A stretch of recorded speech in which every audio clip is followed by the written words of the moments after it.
pour un lieu qui devait recevoir un héritage et qu'il partit sans savoir où il a allé.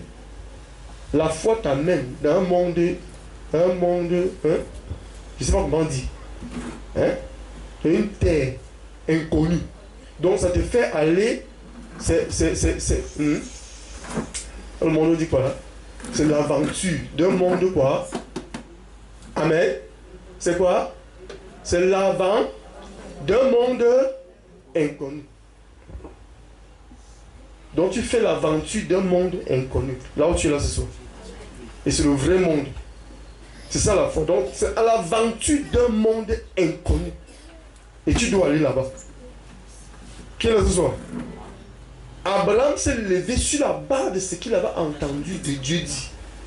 Il a cru à la foi. Il a reçu l'Esprit de Dieu. Amen. Et par l'Esprit de Dieu, il a commencé à marcher sur ce que Dieu avait dit. Sur la parole, sur l'Esprit de Dieu. Il a posé les actions sur ce que Dieu avait dit. Amen. Ça veut dire que la foi était assis. Mais si Abraham n'avait pas reçu l'Esprit de Dieu, il devait être incrédule. Il dit que c'est pas un Dieu là-bas. Donc je m'en vais au champ. Je vais suivre ça pour faire comment? Mais quand Dieu te dit que tu es enceinte, va acheter les habits de tes enfants. Alléluia.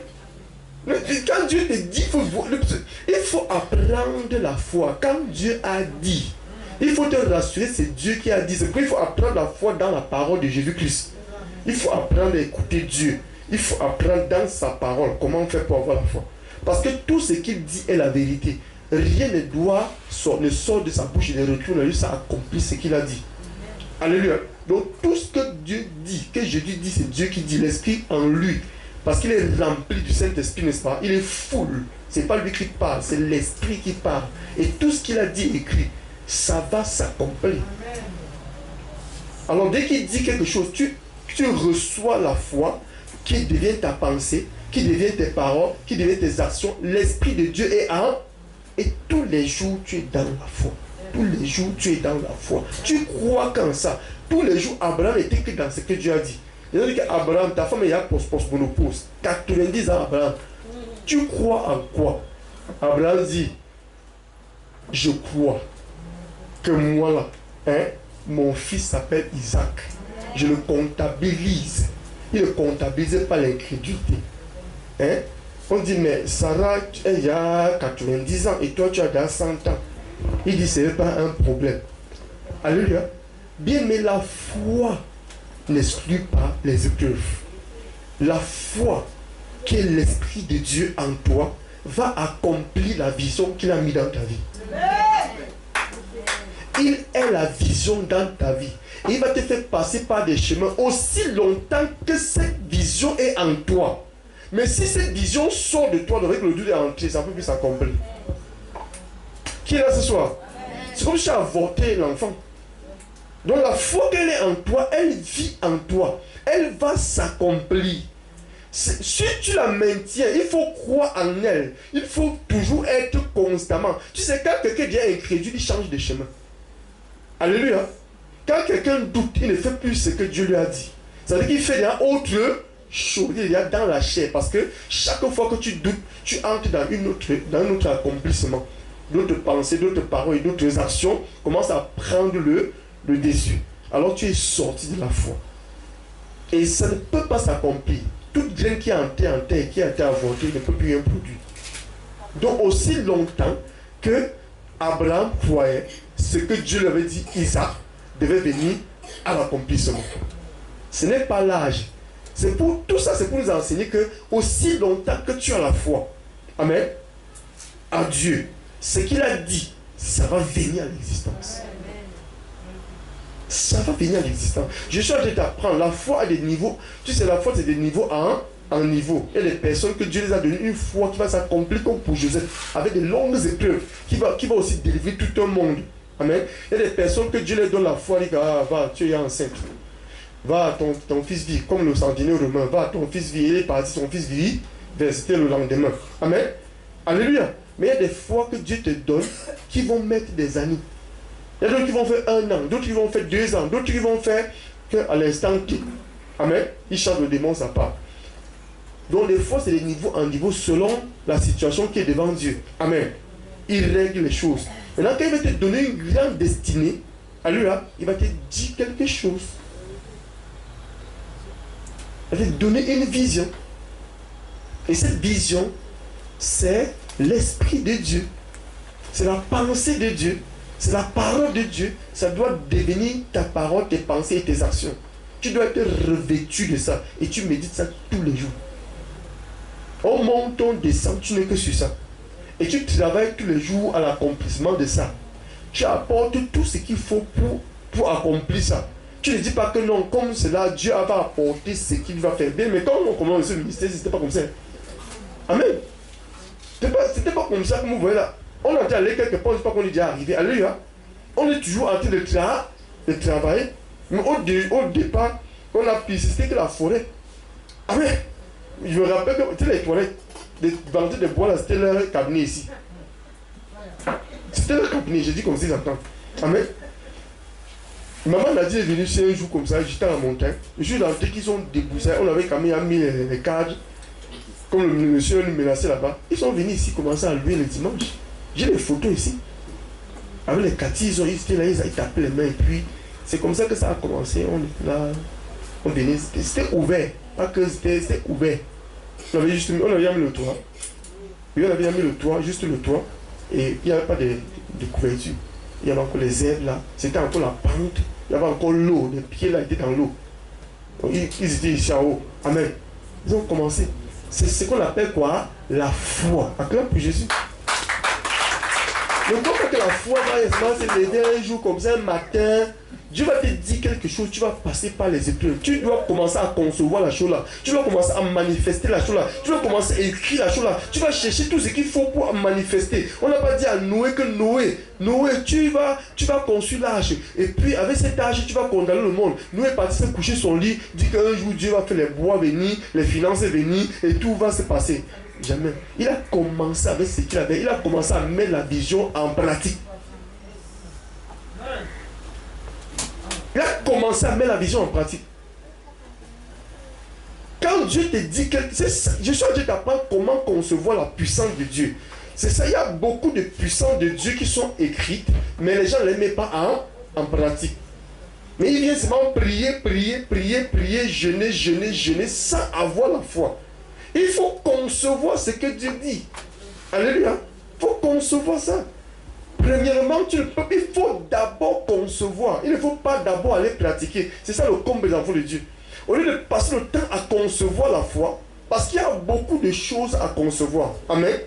Mais il passe le temps à se conformer à ce qu'ils font dans la maison de Dieu. Amen. Qui est là ce soir? Je ne veux pas dire que ce que tu fais à la maison de Dieu est mauvais. Mais si tu le fais sans la foi, tu perds ton temps. Tu perds ton temps. C'est la chaîne. Dieu n'est pas, ce n'est pas agréable à Dieu. Caïn et Abel ont donné des offrandes. L'offrande de qui a été agréable? D'Abel. Pourquoi? Parce qu'Abel avait quoi? La foi. Il avait l'esprit de Dieu. C'est-à-dire que l'autre avait l'esprit de qui? Du diable. C'est-à-dire la chaîne. Donc les deux ont pratiqué la parole de Dieu, mais l'autre a pratiqué par l'esprit du diable. C'est ce qu'on appelle la foi. Donc la première chose, et la foi vient de soi, c'est-à-dire l'esprit vient de quoi? C'est lorsque tu aimes écouter la parole de Dieu. C'est lorsque tu aimes lire, méditer la parole de Dieu. Constamment. Il faut méditer. Prends le temps. Ne veux pas seulement venir à l'église. Prends le temps dans la parole de Dieu. Nous avons travaillé durant ce temps de jeûne-ci. Et je vais vous donner un livre de foi qui passe juste la foi et la puissance. On va photocopier, tout le monde aura ça. Vous allez méditer dessus. Ce sera un temps où on va poser des questions. Tu vas lire et on va poser des questions pour édifier, pour entrer pleinement dans cette connaissance. Alléluia. Et savoir comment concevoir l'esprit de foi, l'esprit de puissance, et que tout ce que nous faisons a de l'évidence. Acclame pour Jésus-Christ. C'est ça le thème. Amen. Que Dieu m'a donné. Parce que nous devons avoir des évidences. Tu dois avoir, même ta petite foi doit faire quelque chose dans ta vie. Oui. Il y a les petites foi, il y a les grandes foi, il y a les moyennes foi. Au moins, il faut que tu aies quand même une petite foi. Il ne faut plus être que tu n'as même rien. Et tu viens seulement pour prier, tu attends seulement que Dieu va te dire que c'était fait. Alors on dit, il dit que ce serait fait selon ta foi. C'est vrai que quand Dieu regarde son esprit en toi, il a bien ce que tu lui demandes.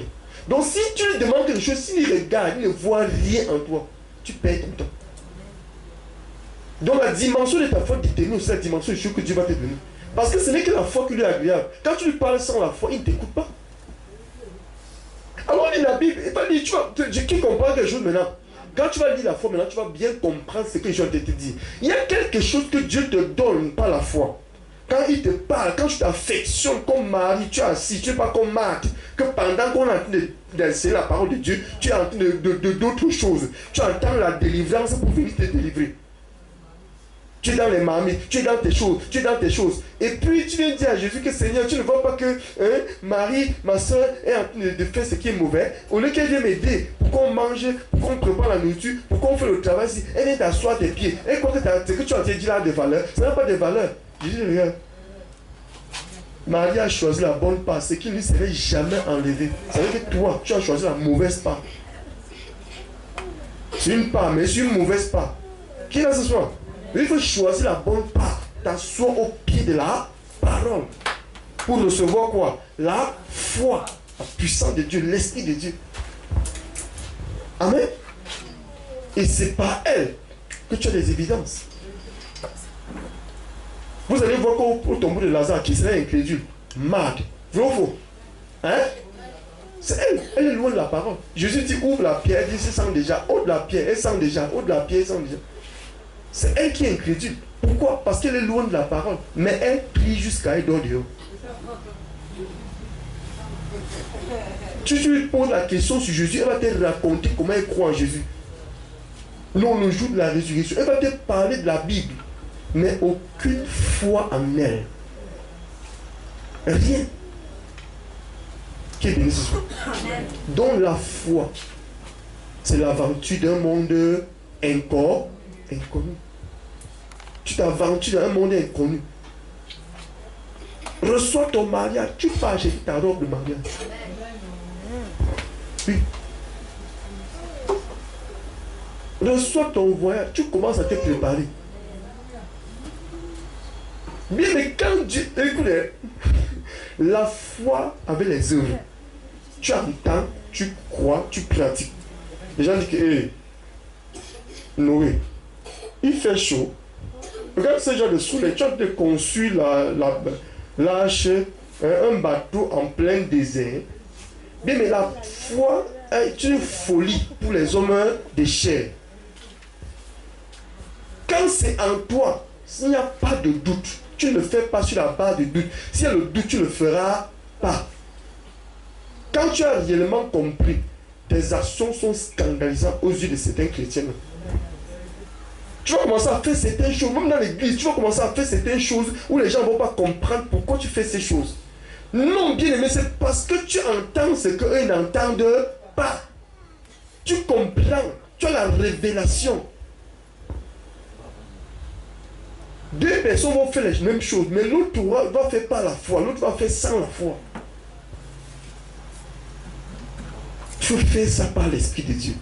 C'est pourquoi j'ai dit ce jeûne est pour que tu conçoives, que tu connais comment concevoir. Amen. Si tu ne connais pas comment concevoir la foi, on va t'enseigner ça. Parce que c'est elle qui te donne la distinction. C'est elle qui distingue ta vie. Alléluia. Qui est béni ce soir. Donc, prions. On est à Éphésiens.